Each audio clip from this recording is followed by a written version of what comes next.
Di slide 41 ada jaringan adiposa atau jaringan lemak ya. Adiposa itu sendiri, jaringan lemak itu ukurannya besar ya. Itu dibagi jadi dua, ada jaringan adiposa yang warna putih dan warna coklat. Kalau yang adiposa warna putih itu menyusun 25 sampai 25% berat badan orang dewasa yang memiliki gizi baik ya. Jadi kalau kamu gizinya bagus ya, jaringan adiposa ini menyusun hanya 20 sampai 25%.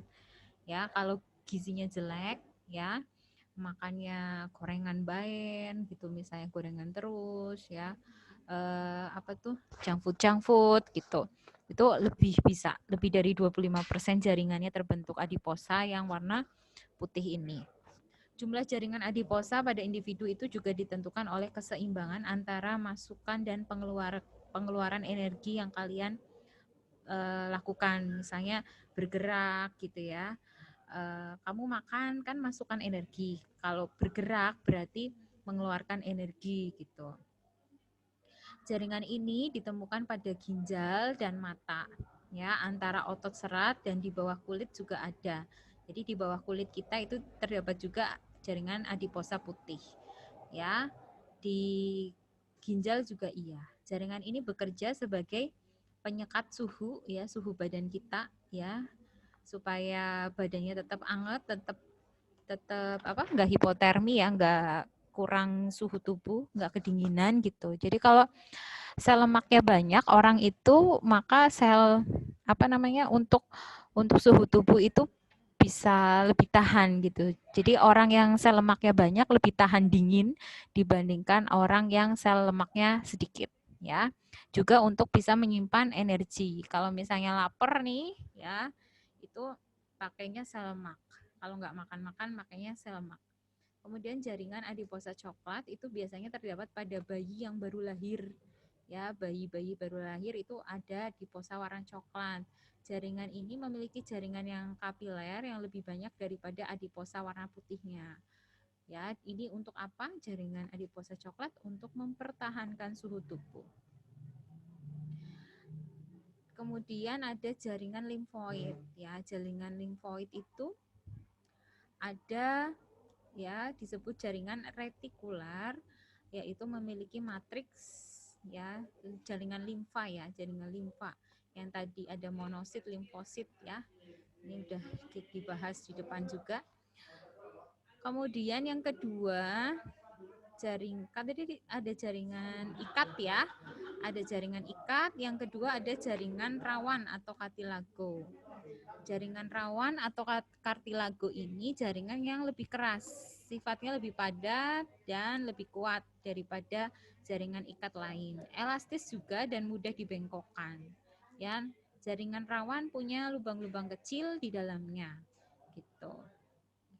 Nah, jaringan ini itu ada sel-sel yang tertanam di dalam matriks yang ditunjang oleh serat kolagen dan elastik. Biasanya ada di mana? Ada di pembuluh darah. Macam-macam jaringan kartilago ya, atau jaringan rawan tadi itu ada.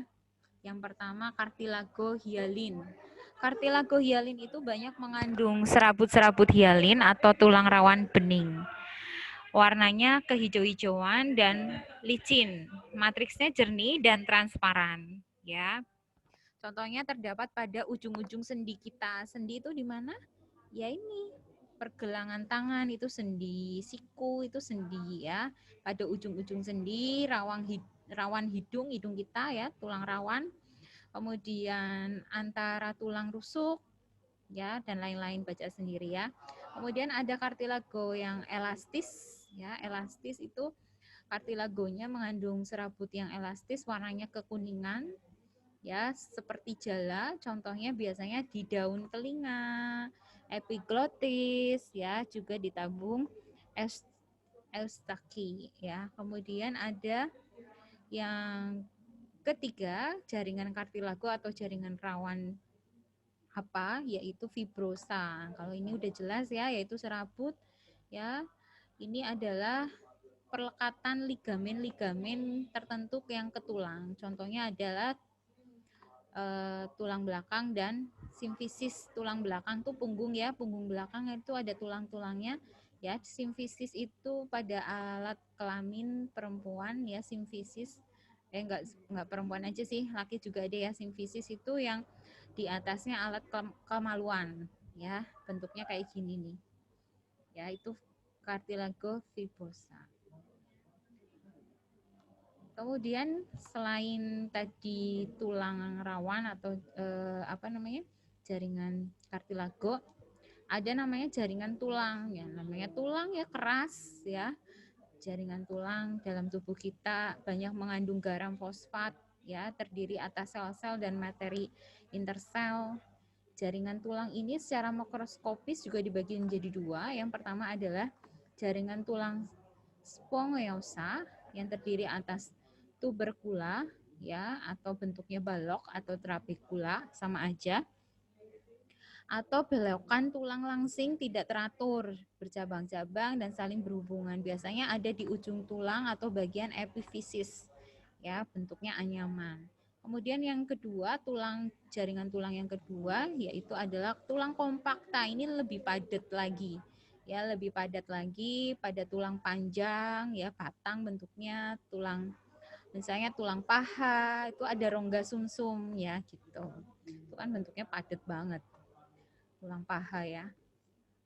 Kemudian jaringan tulang ini tersusun dari sel-sel apa aja sih?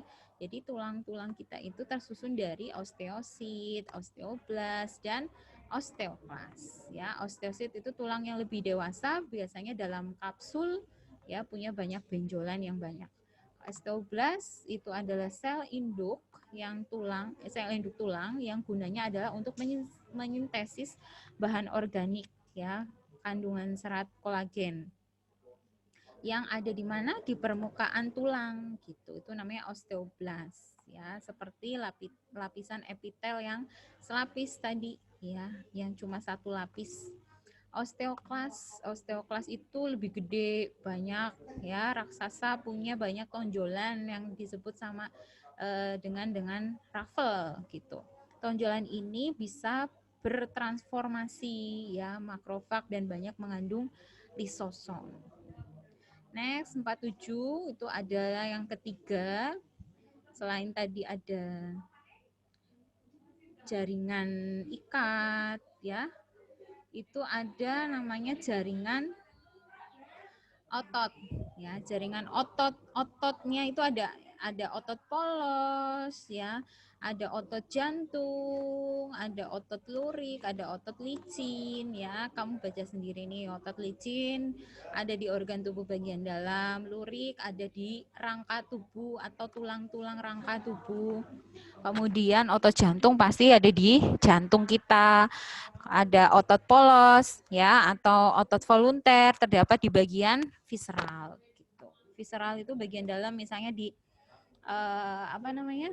sistem pencernaan gitu, itu ada otot polos ya. Kemudian yang keempat ada jaringan saraf ya. Jaringan saraf adalah jaringan yang berfungsi untuk mengatur aktivitas otot dan organ serta menerima dan meneruskan rangsangan.